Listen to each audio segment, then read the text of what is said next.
ব্যক্তি শাহাবুদ্দিন সুপ্পু সাহেবকে আমি কিন্তু ধন্যবাদ জানাতে পারলাম না বলে আমি দুঃখিত।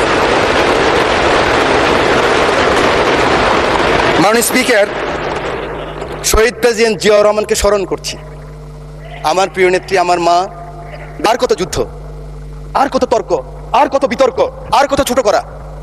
এই সংসদটাকে আসুন না সকলে মিলে, সকলের সংসদ, আকাঙ্ক্ষার সংসদ, বাংলাদেশের 16 কোটি 17 কোটি মানুষ যে সংসদ চায়।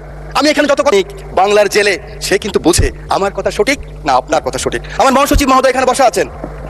আমার মহাসচিব মহোদয়কে হেলমেট পরাই নিয়ে গেছি, নাম বলতে পারলাম না, একজন সেনাবাহিনীর প্রধানের সাথে মিটিং করার জন্য আজকের কৃষিমন্ত্রীর বাসায়। কারণ ওটা বেশি দিন নয়, 23 সালের কথা বলছি। জীবনের বাজি নিয়েই কথাগুলি করেছি আমরা। আমার নেত্রী 11 আমার নেতাকে যখন নিয়ে গেল, খবর পেলাম আমি, কারণ 7 দিন আগে শেষ দিন আমার দেখা হয়েছিল আমার নেতা তারেক রহমানের সাথে, বেগম খালেদা জিয়ার সাথে 111-এর পরে হাওয়া ভবনে। সেদিন ছিল ওনার শেষ দিন। খবর পেলাম ওনাকে নিয়ে গেছে, ঢুকে গিয়েছে। 196 জন এমপি ছিল এই পার্লামেন্টে।